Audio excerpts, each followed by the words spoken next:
I've been sort of modifying and applying this holistic value creation model to for-profits, nonprofits, and just general thinking for a long time. So I'm getting a lot more questions around different scenarios and how would you think about it through this holistic value creation lens. And right now, I think this is pretty relevant. And I've been asked a number of times lately, how do you apply holistic value creation to the voting process and how we think about voting? So I want to run through that today. At a high level, if you want to come up with your process for voting, which I think is very important, I don't think it's a very good idea for any of us to let somebody else tell us exactly who or how to vote. We should think for ourselves and come up with our own process. Starting with at a high level here in the United States, the government, whether it's at the federal, state, local level, who do they really report to and what's their job? I believe they report to the citizenry. And I think their job is to continually create better conditions for all of us to work, live, learn, and play at a lowering relative cost over time. That's how we know they're doing their job very well. In the for-profit world, if we're not continually creating more value, somebody else will and eventually put us out of business. So all of us should be thinking about creating value for our customers, in this case, the citizenry, all of us that live here in the country, American citizens, improve those conditions at a lowering relative cost over time. So then the question becomes, are they doing it for you and your family? In other words, are conditions getting better? Or are the decisions being made by our elected leaders causing worse conditions for your family? So that's something to really decide. And I always find it interesting when I watch mainstream media, it's always about winning. It's not about creating better conditions. In other words, what I hear usually is, what do they need to do to win? What do they have to say to win?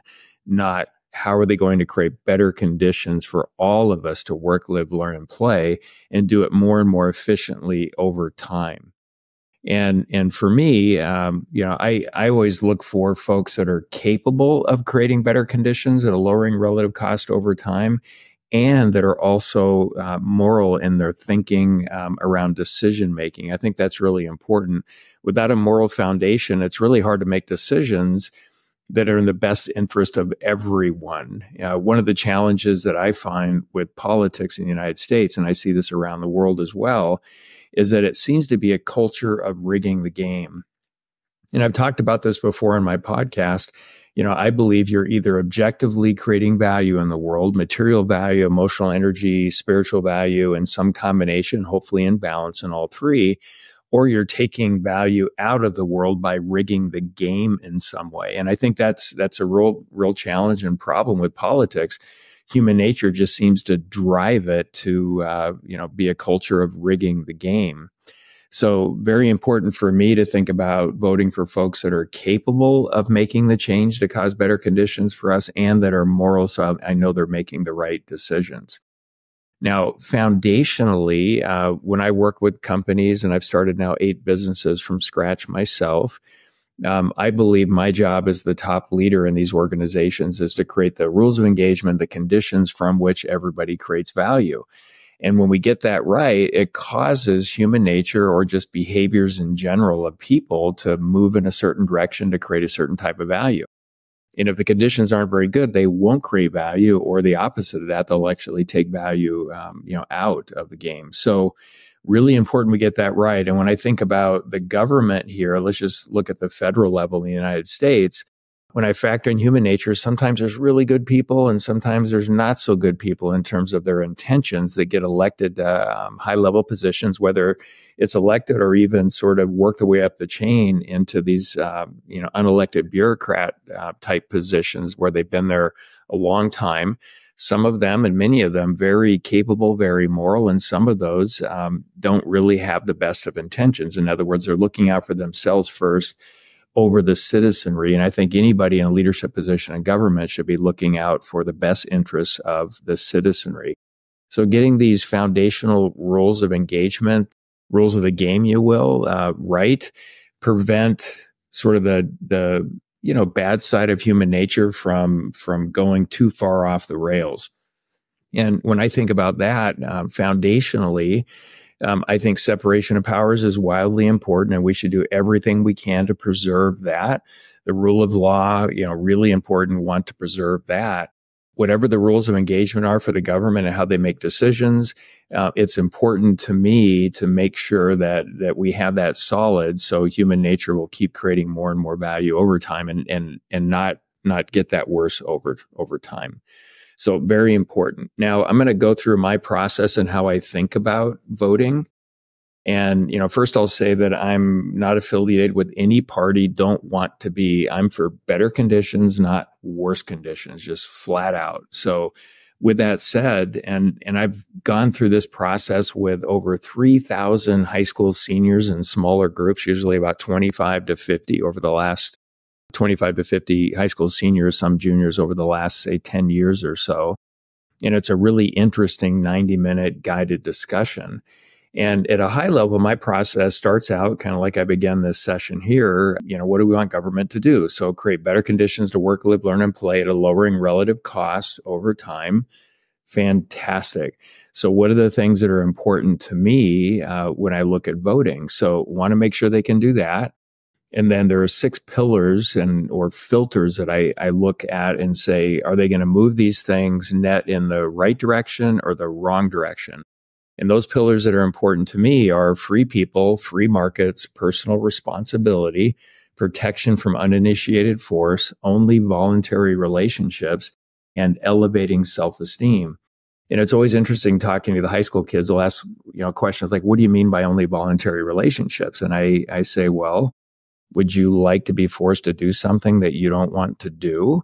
And they're like, no, we don't want that. Okay, well, I think all relationships should be voluntary. And they also asked, well, what do you mean by elevating self-esteem?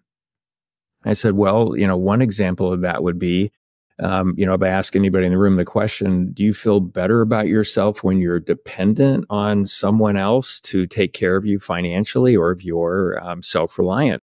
And usually I can't even finish the sentence, and all the hands go up in the room without exception. These are thousands of high school kids. I want to be self-reliant. I don't want to be dependent on my family or government to take care of me. So that's great. So I look at those filters at a high level. What do I, expect our elected leaders to do? These foundational conditions, and be capable enough of doing their job to improve these conditions, and moral and how they make decisions. And then I look at those filters when I'm looking at issues, policy, things along those lines, and where and how I'm going to vote. And I'll vote for whoever I think will move us in the right direction. And usually my best option is who will move us in the wrong direction the slowest, unfortunately. But I'm never going to give up, moving in this direction. Now, a simple way to think about, are our elected leaders capable or not of creating these conditions? Look at any of the things that are important to the country, like could be security, could be health, could be education. Take any one of them and do a little bit of research. How much money is going into that effort? Just start at the federal level, and then you can go to the state level and to the local level. But at the federal level, one example could be, health and well-being of the citizenry. So if you look at the federal agencies that collectively are charged with doing that, and, NIH, CDC, FDA, et cetera, when you go through that, look at their missions on their websites, the homepage of their websites. All of them are directionally to improve the health and well-being of the citizenry. So more and more money collectively every year goes into these agencies on average. And yet when I look at it, proportionately, we continue to get worse when it comes to the health and well-being of the citizenry. So I just look at that and say, gosh, they're not capable. They're not getting it done.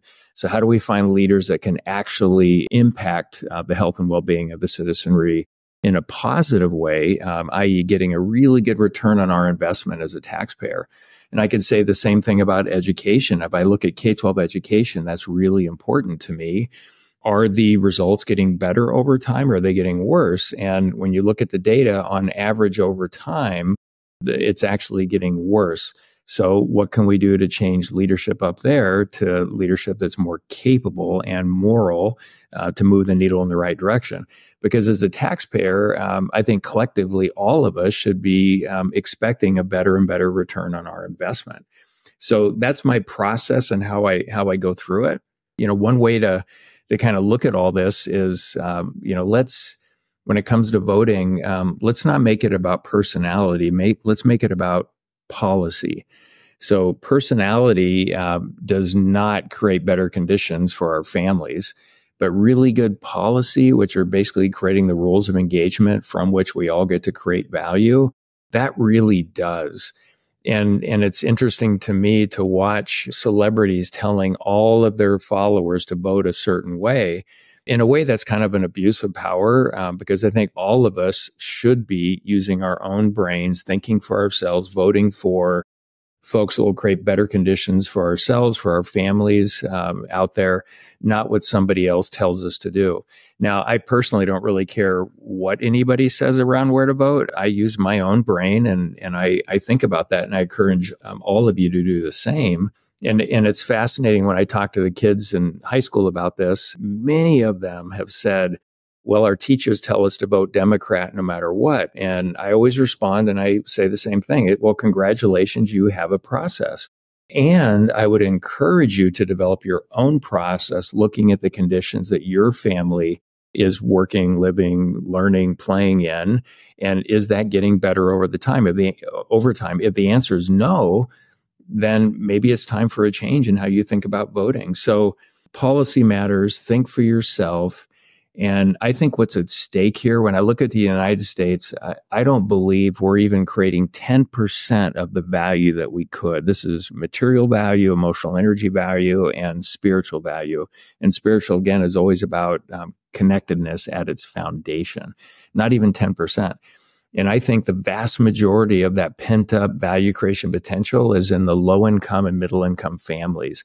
And I think we should do whatever we can to unlock it. And it really starts with the foundation from which we create value. And when we vote, we're voting for our elected leaders, charging them with doing their best work to improve those conditions so we can create value.